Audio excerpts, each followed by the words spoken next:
Assalamualaikum warahmatullahi wabarakatuh. Bismillahirrahmanirrahim.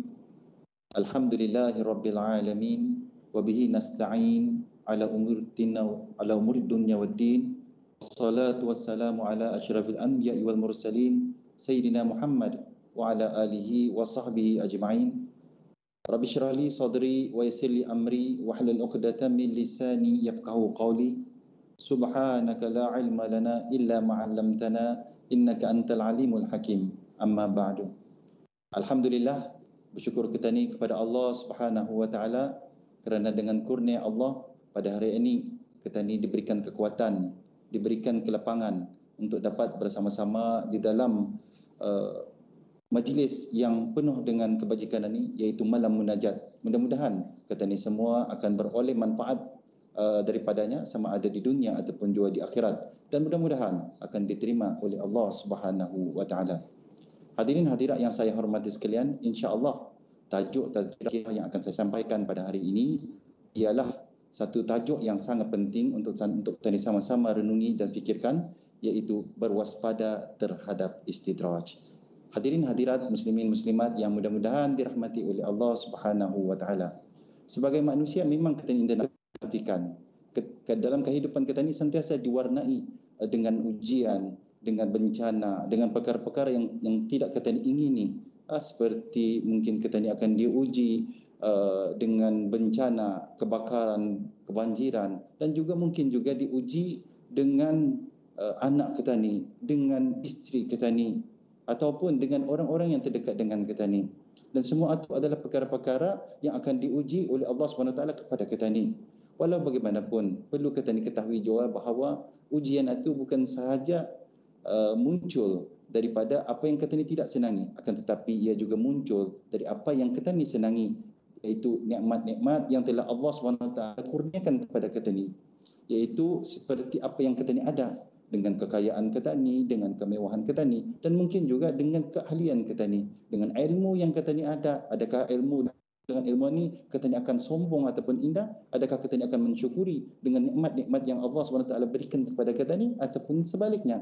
Jadi ujian-ujian ini adalah sebenarnya untuk mendasari adakah kita ni akan lulus dengan ujian yang telah ditetapkan oleh Allah Subhanahu wa taala, dan kita ni khawatir dengan nikmat-nikmat yang kita ni ada ni adalah sebagai istidraj untuk kita ni. Jadi hadirin hadirat muslimin muslimat yang mudah-mudahan dirahmati oleh Allah Subhanahu wa taala. Ini jelas ada yang disampaikan oleh Allah Subhanahu wa taala dalam surah Al-Anbiya ayat 35. A'udzubillahi minasyaitonir rajim wa nabluukum bisyarri wal khairi fitnah wa ilaina turja'un. Yang mana tafsirnya, kami menguji kamu dengan kesusahan, bisyarr wal khairi, dan juga diuji dengan kesenangan sebagai fitnah kita ni, iaitu sebagai habuan ataupun sebagai cubaan kita ni. Wa ilaina turja'un, dan kepada kamilah kamu akan dikembalikan. Jadi jelas ada penonton, ada hadirin hadirat yang saya hormati sekalian, ayat tersebut telah menjelaskan kepada kita ni, setiap ujian-ujian itu bukan sahaja bersifat apa yang kita ni tidak inginkan, tetapi ia juga bersifat kepada apa yang kita ni sukakan. Jadi perlulah kita ni berwaspada mengenainya.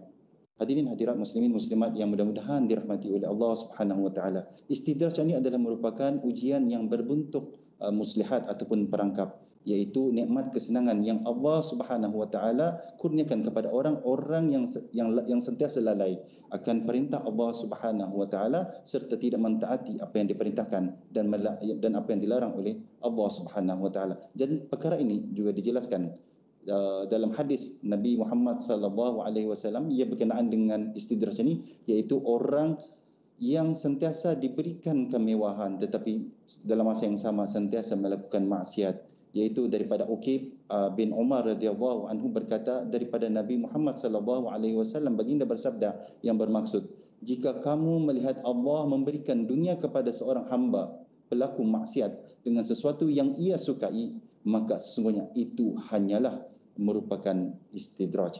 Hadis riwayat Imam Ahmad. Hadirin hadirat muslimin muslimat yang mudah-mudahan dirahmati oleh Allah Subhanahu wa taala. Kita ni sebagai umat Islam hendaklah kita ni sentiasa memperbanyakkan rasa syukur kehadrat Allah Subhanahu wa taala di atas nikmat-nikmat yang telah dikurniakan kepada kita ni, iaitu dengan mengerjakan apa yang telah diperintahkan oleh Allah Subhanahu wa taala dan meninggalkan apa yang telah dilarang oleh Allah Subhanahu wa taala, iaitu apatah lagi ya, dengan sesuai dengan janji Allah Subhanahu wa taala, yang mana orang yang bersyukur dengan nikmat-nikmat Allah Subhanahu wa taala pasti akan ditambah nikmat itu, dan akan tetapi sesiapa yang kufur dengan nikmat Allah pasti akan diazab oleh Allah Subhanahu wa taala. Nauzubillah min zalik, sebagaimana dalam firman Allah Subhanahu wa taala dalam surah Ibrahim ayat 7, wa idh ta'adzana rabbukum la in syakartum la azidannakum wa la in kafartum inna azabi lasyadid, yang mana tafsirnya, dan ingatlah ketika Tuhan kamu memberitahu dengan sejelas-jelasnya, demi sesungguhnya jika kamu bersyukur terhadap segala nikmatku, tentu aku akan menambah nikmat itu kepada kamu, dan demi sesungguhnya jika kamu kufur yakni terhadap nikmat itu, maka sesungguhnya azabku adalah sangat-sangat pedih. Jadi hadirin hadirat muslimin muslimat yang mudah-mudahan dirahmati oleh Allah Subhanahu wa taala, kalau kita ni melihat di dalam Al-Quran sendiri, kalau kita ni merujuk di dalam Al-Quran, banyak kisah-kisah yang telah disampaikan oleh Allah Subhanahu wa taala, yang iaitu berupa peringatan dan juga peringatan kepada kita ni yang jelas mengenai dengan istidraj, iaitu untuk dijadikan sebagai teladan dan sempadan, seperti mana kisah Firaun dan juga Qarun yang telah dibinasakan oleh Allah Subhanahu wa taala disebabkan kesombongan mereka di atas nikmat-nikmat yang telah diberikan oleh Allah Subhanahu wa taala. Jadi marilah kita ni sama-sama menginsafi dengan mengingati apa yang kata ni ada ni sebenarnya hanyalah sementara, dan ianya adalah merupakan sebagai ujian. Mungkin hari ini kata ni diberikan nikmat yang sangat besar, tetapi perlu kata ni ingat, segala nikmat-nikmat itu bukanlah sebagai untuk kata ni sombongkan, tetapi kata ni jadikan nikmat-nikmat yang kata ni ada adalah sebagai jambatan untuk kata ni menuju ke syurga Allah Subhanahu wa taala. Amin amin ya rabbal alamin. Jadi di dalam kesempatan ini saya ada beberapa perkara yang dapat kita lakukan bagi menghindari diri daripada istidraj, iaitu yang pertama ialah meningkatkan keimanan kita ni kehadrat Allah Subhanahu wa taala. Yang kedua ialah mengerjakan amal yang soleh. Amal yang soleh di sana itu melazimkan kita ni untuk melakukan ibadah-ibadah kepada Allah Subhanahu wa taala. Dan yang terakhir, janganlah kita ni lupa untuk sentiasa berdoa kepada Allah supaya kita ni terhindar daripada istidraj. Rasulullah sallallahu alaihi wasallam sering melazimkan untuk membaca doa, Rabbana atina fid dunya hasanah wa fil akhirati hasanatan wa qina adzabannar. Wahai Tuhan kami, berikanlah kami kebaikan di dunia dan kebaikan di akhirat, dan peliharalah kami daripada siksa api neraka. Hadis riwayat Imam Bukhari. Jadi setakat itu saja, mudah-mudahan ada manfaatnya. Aqulu qawli hadza wa astaghfirullah li wa lakum wa billahi taufiq wal hidayah. Assalamualaikum warahmatullahi wabarakatuh.